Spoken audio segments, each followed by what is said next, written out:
26th of August, it's 2009, and I'm just a couple of hours away from the flight to United States of America. The excitement of being chosen has already faded away, and I already feel the fear of leaving my comfort zone. Now, my mother, always very supportive, she tells me, all we have to do is turn off the alarm clock, pretend that nothing has ever happened, and resume our ordinary lives. Now, of course, by now you already know what was the decision that I have made. However, before I jump into it, I wanted to share a very interesting statistics that I actually found specifically for this talk.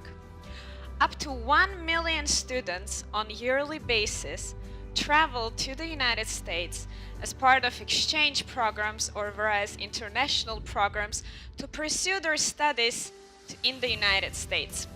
Up to 1 million students, I think to myself, what an impressive number. Only 4 to 5 times less than the population of Georgia. Now, I understand population of Georgia is not the population of China or India. Nevertheless, I was very impressed myself. Now, when the students come back, they never come back the same. In fact, they never fully come back. The common saying of leaving a piece of yourself when you stay at a certain destination for a long period of time has been true for me as well.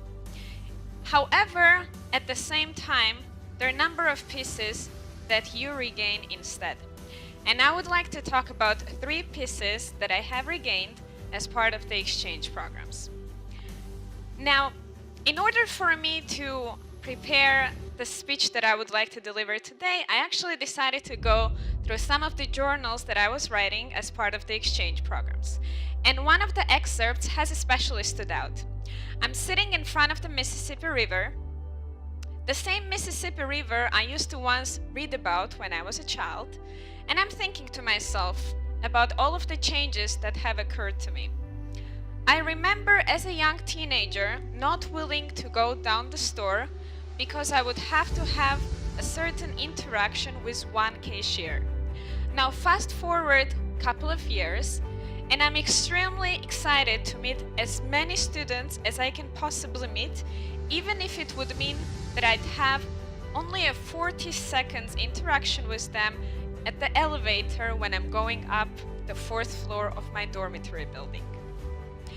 The fact that I'm doing this speech in front of you today is a transformation story of its own, because I clearly remember asked by my teachers at school to speak up. And here I am speaking up in front of you. Now, as a second piece of my story, I've been thinking, what would I like to share?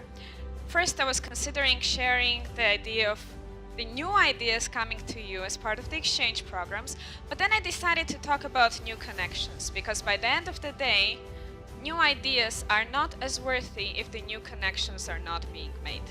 And the new connections, they go both ways. Sometimes you meet the people that otherwise you would not have the possibility to meet, and at other times you allow others to meet each other.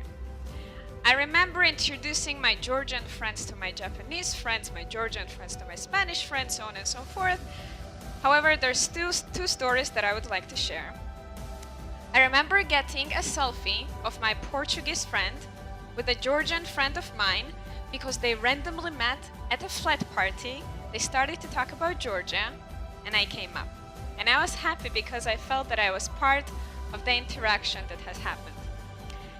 Now, at the St. Cloud State University, we had an open lecture, and we had a very special guest from the State Department.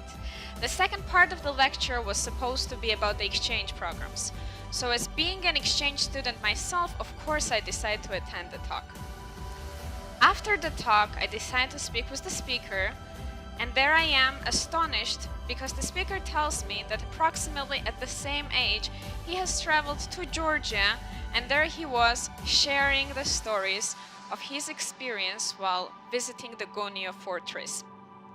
In a couple of months, my mother tells me that the same individual that I have met, he became a United States ambassador to Georgia. Now, as a third piece, I'd like to talk about following. I always consider Flex to have a certain domino effect. I consider it to be a door opener. Throughout my experiences, I have realized that it was Flex that has helped me open the doors of various projects or various programs that otherwise would have been a lot more closely shut. I especially remember walking into an interview at the Ministry of Justice of Georgia, and here I see 2 former Flex alumna and the 3rd interviewer that I have met at the Flex project. Of course, it does not mean that I got a free pass at the interview. I know for a fact I was objectively evaluated. However, I was lucky enough to receive the internship because the interviewers already knew a very big part of my story. I talked with you today about the 3 pieces: the social transformation that I went through, the new connections, and the Flex domino effect. I often go back to that same 14-year-old me, and I understand that sometimes leaving the alarm clock on is just a great idea. Thank you.